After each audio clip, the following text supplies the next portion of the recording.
we're looking at the concept of leadership. Does leadership look the same for you as it does for the people you're working with? Stick around, we're going to find out. Welcome to Two Chaps, Many Cultures. In an increasingly globally connected world, it is vital to possess the essential skills of cultural intelligence. Listen along as we present the topics, tips and strategies you can use to develop the power of cultural understanding in your personal and professional life.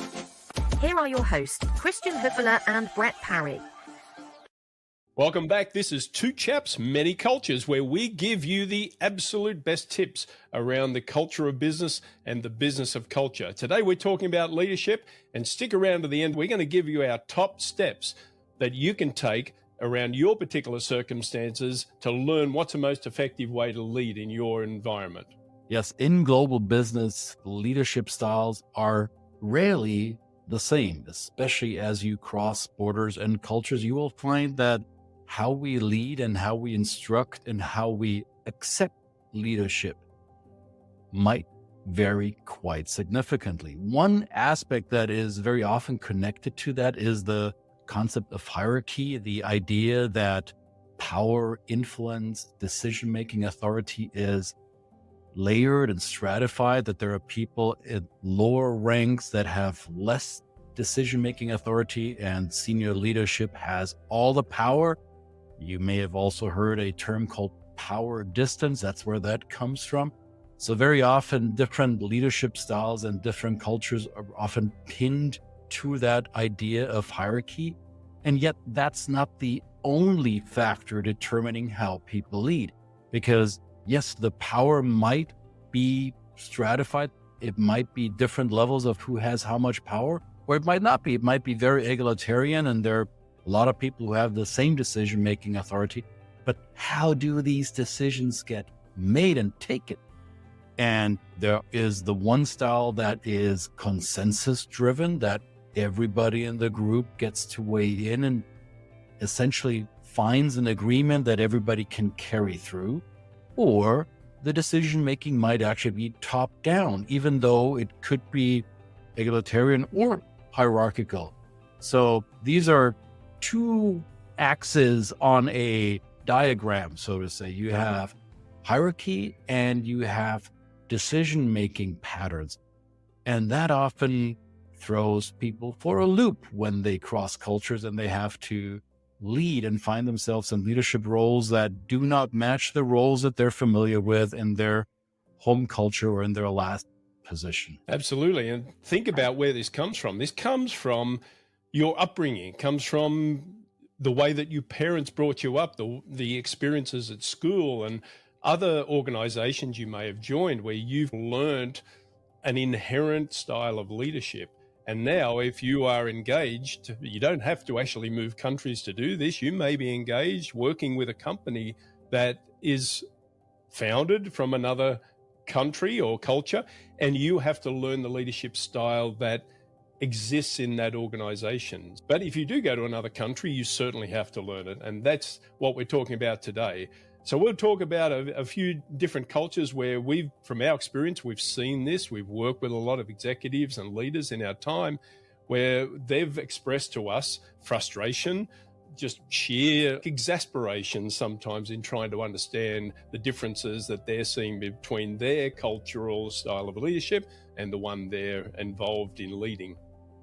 Right. And since both Brett and I are located in the United States, we're not brought up here. That was not our cultural underpinning. We both had our share of getting used to U.S. leadership styles. And let's face it, we're looking at the U.S. first, not only because both of us are located here, but also because in the last 60 to 80 years, international global management system structures, patterns were often shaped in the US and carried out into the global economy. That has been changing in the last decade or two, but by and large, US leadership styles are very often used outside of the US as well and have become ubiquitous in the global economy. And yet, when we get to interact with US leadership as non-Americans, we often find ourselves confused or irritated. Because the assumption is, and that's what we read in all the books about leadership and what we learn about US culture, is that it's an egalitarian culture. People in the United States like to see themselves as egalitarian, a culture where everybody has free speech and free expression and freedom from other influences, and everybody gets to pursue their own happiness. It's enshrined in the constitution of the country. So a culture that sees itself as very egalitarian, a culture that sees itself as having rather flat hierarchies. And yet it turns out when you work in a US organization that your boss might be very chummy and you get to call them by their first name. You don't have to use honorifics or their academic titles, or you don't have to be submissive to them. They park at the same parking deck where you park your car.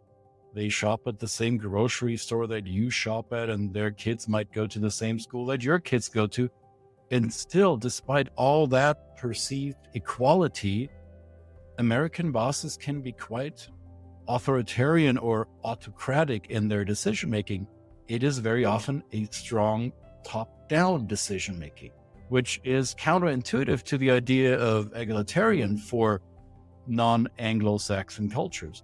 And we find that in other Anglo cultures.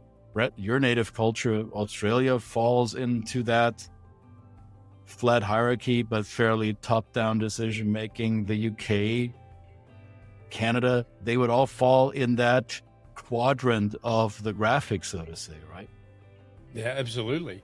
And then you go to another culture, which we might condemn. A lot of research has been done between East and West cultures. And if we go to somewhere like Japan, where from an outsider's perspective, we might actually see the honorific nature in which leaders are regarded and the hierarchy that is explicit on the surface. And yet there is a real deep consensus building culture that sits underneath the surface of that. And it's all about harmony. It's all about getting people from the very bottom to buy into the concepts first, and the decisions flow up to the leader where the final decisions are made. And these are something, again, on the surface, the perception is one thing, and underneath the surface, it's completely different. So as a leader, especially in cultures like that, where building relationships and building trust and credibility are so vitally important, you can benefit yourself by spending a lot of time getting to know and observe these things that are under the surface. So let's look at another culture. What about your culture, my friend, the old German culture? What would we say that would be like from an outsider's perspective? my home culture, if you will. Germany tends to be a bit more hierarchical than most of the Anglo-Saxon culture. That many continental European cultures, that includes Italy, that includes Spain, that includes France, that includes Czech Republic, Austria, Switzerland. They tend to be quite a bit hierarchical, not as much as, let's say, Japan or China, as we will discuss in a little bit, but they're more hierarchical than the Anglo-Saxon cultures or the Nordic cultures. So the expectation is in Germany, it's clear who calls the shots. We know this is the boss and this is the middle management. And these are the subordinates, the underlings. So it seems to be clear from the org chart who gets to give orders and who gets to accept instructions and do as you're told, maybe, just to find out that German leaders will rarely make unilateral decisions. Similarly to Japanese culture, German work culture fosters consensus because consensus drives acceptance. And if we can, as a German leader or a leader in a German work context, if I can manage to get a broad consensus amongst my team, making concessions if I have to in my approach. But if I can get my team to agree on the way forward to 80% or more, I eliminate the risk of insubordination. I eliminate the risk of people not fully buying into the idea. And I will be seen as a leader who is decisive and yet who listens to the experts on the team. Because in German organizations, it is important that the members of the team and their leaders are competent, have the subject matter expertise in their respective fields. And these expertises better be listened to by the leader. And if the leader does not take these data points and those special qualifications into account and into the equation of decision making, that leader will perhaps not long be the leader of that group. So hierarchy paired with consensus decision making, comparable to that of Japan, but toned down in terms of hierarchy and in terms of consensus. But it is, if you plot it on a graphic, you will see that Japan and the US are the polar opposites, and Germany sits there somewhere in between the two. Yeah. And close to Japan, of course, is China, and I've been to China and done business there. I probably should have absolutely done my research before I went. Maybe a little bit of reading around Confucius, perhaps. Just understanding just how respect for authority and hierarchy is embedded into that culture, and that I had to really strategically map out who I was going to engage with and how quickly I was going to be able to build credibility and trust. And when I learned that, obviously, as a regular business traveler, sometimes you're tired after a long day at the office in a new place or where you're traveling, and you just want to go back to your hotel. Not really that possible in a place like China, I found, because that building credibility and trust is often done outside of the business with the senior people. And those times that's where you make the connections. That's where you build that trust and build that relationship, the guanxi in China. And I found it a really great learning experience. And I saw it and observed it in many parts of China. And it was something that after a while, when I got to do this work, that I helped advise people doing that and going to that culture and just taking a step back and preparing well ahead in advance on what leadership is going to look like in those culture. Yeah. And sometimes that means those social parts include imbibing maybe, or yes, letting your guard down in front of people that you have to or want to build that relationship with. And it's not only in China, yes. We see similar things in Japan or in Korea. So East Asia is very similar in that regard. Right? Now, let's go to South Asia and let's look at the Indian subcontinent, where we also see strong hierarchies at play. And we also see a rather top-down decision-making process similar to that of China or to that of Korea, maybe. And yet the hierarchical approach to distributing power is not necessarily built on an autocratic idea of leadership. It is more the idea of I, as the leader, am responsible for you as my team member. So it's paternalistic. In modern India, it also can be maternalistic, as we see female leaders do similar things. It's the parental leadership self-image, right? I, the leader, am responsible for you, team members, and your success. So it is within my responsibility to lead you to our team success. And that could mean that I will make brash decisions, that I will make swift decisions, and that my style of enforcing those decisions will not necessarily allow for discourse or pushback. So it is to be accepted the way I lead. And yet in return, my subordinates understand that they are under my tutelage. They are protected by my leadership. And if something goes wrong, my head is on the chopping block. So it is a leadership style that involves these paternal instincts. And one word of caution around Indian leadership style that I had to learn the hard way: very often you will read or hear that in India, communication style can be very indirect, that you need to read between the lines in order to fully grasp the instructions or what is being told to you. That doesn't always have to be the case. It really depends on where you are in the pecking order, what position in the hierarchy you have. And if you are the recipient of instructions, the communication style towards you will be quite direct sometimes. surprisingly direct if you think that India is indirect. Now, if you are more at peer level or in different departments, then you'll realize the directness level will change, right? It really depends on context. So be careful of these overly simplistic do's and don'ts instructions. India is very diverse. India is very idiosyncratic, and whatever true thing you can say about India, the opposite might also be true. Absolutely.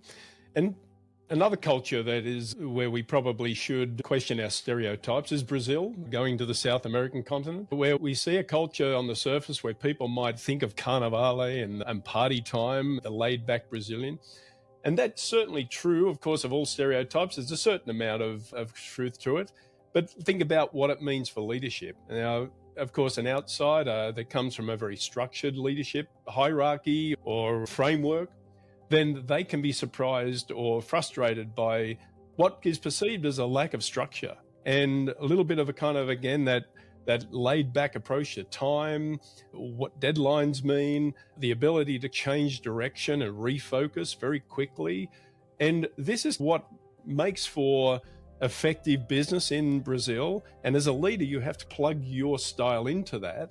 And if it is, of course, the opposite, and you're leading people in that sense, you have to learn to adapt fairly quickly and start to think about how are you going to be perceived if you come in there with some very tight structures? How much pushback are you going to get? And of course, then because it's such a relationship-based culture, how much are you going to build rapport and trust with the team that you're leading? And in a culture like that, where it's very important, that's one of the key things to do. And talking about relational cultures, relationship foundations, let's move over to the Arabic world and look at one of the biggest players in that geographic region, Saudi Arabia. We could easily also include the Emirates or Egypt in that focus, but keep in mind that in Arabic cultures, relationships are the foundation of the societal structure.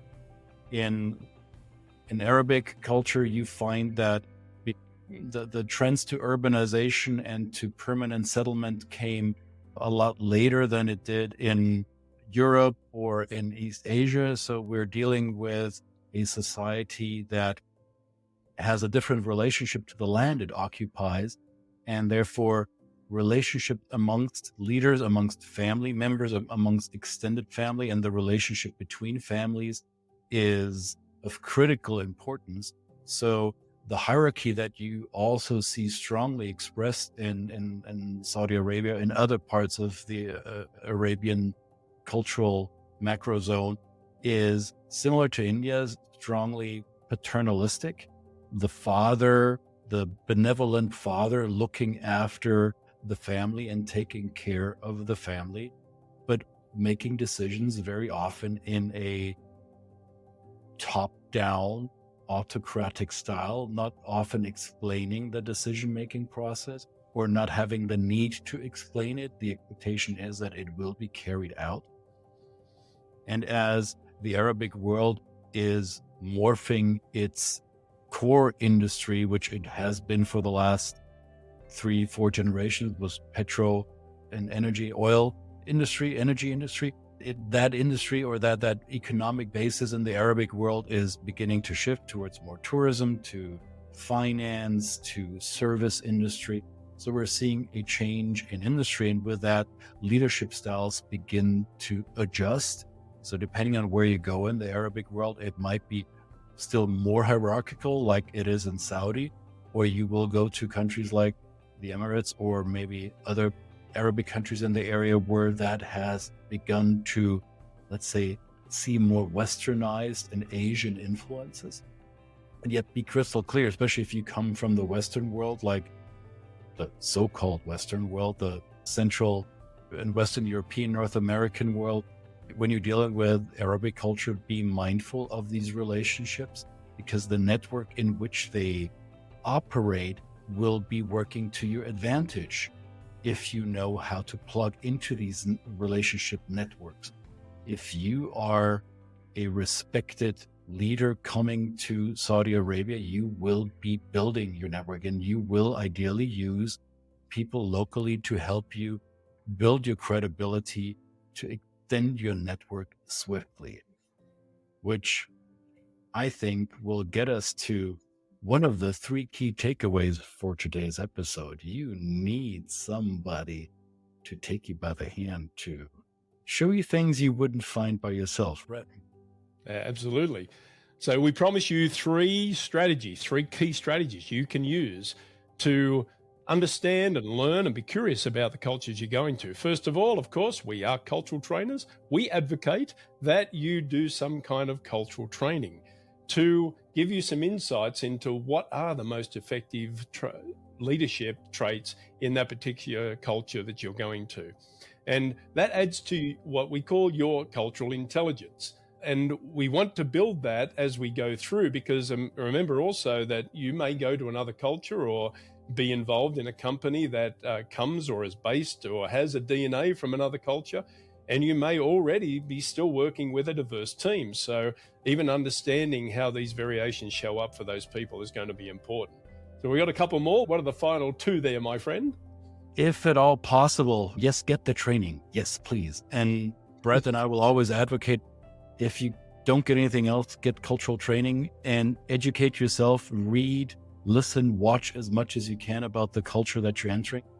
Now, we advocate also to combine your training with an ongoing engagement with somebody that can be your attaché, your guide. This might be a culture coach that you continue to work with, that is your sparring partner, that is your buddy helping you see. This could be somebody in your organization that is a native to that culture and that is assigned to you, or you assign yourself to that person and learn from that person, have that person become your door opener maybe, or your sidebar person before you enter the door, and say, hey, I'm going into this meeting now and I think I should be doing this, but maybe what would you do in my shoes? So have a buddy, have a cultural mentor, have a culture coach that can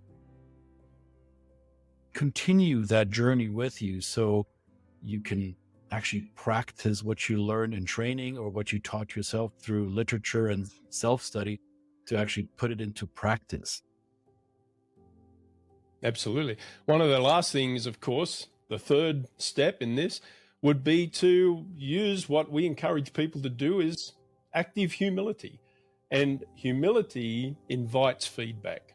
So that feedback can come from the people you are leading. Of course, being mindful of how your authority is being perceived by the people in an appropriate way, but being humble, sitting with your people, and getting an understanding on what they prefer, what the history has been behind or before you arrived, as to what they are used to in terms of decision-making styles, decision-making processes, so that you can get a little bit of tips, again, widening that network of cultural attachés, so that you can become a little bit more knowledgeable and effective as a leader in that new culture. Because after all, it's about success, it's about business success, but also personal success, because you don't want to be left hanging, going home every night frustrated to the family and taking it out on them and not enjoying the experience of being in the new culture that you're in. So that's our top 3 tips. So we hope you've got a lot out of it today. We've tried to cover a range of leadership styles from different cultures, and we encourage you to listen back at the chapters, and we will be back with another episode fairly soon, of course. And always at the end of these videos, we encourage you to subscribe and also hit that bell, so that when there's new content coming out, we're doing these once a week. And this is all around, as we say, the business of culture and the culture of business, to give you the strategies and tips you need to be a successful global leader. Any final words? No, my fearless leader, I follow you, right? You modeled it so well for me. Off we go. Let's succeed. Off we go. That's 2 Chaps, Many Cultures. Thanks for joining, and we'll see you in the next video.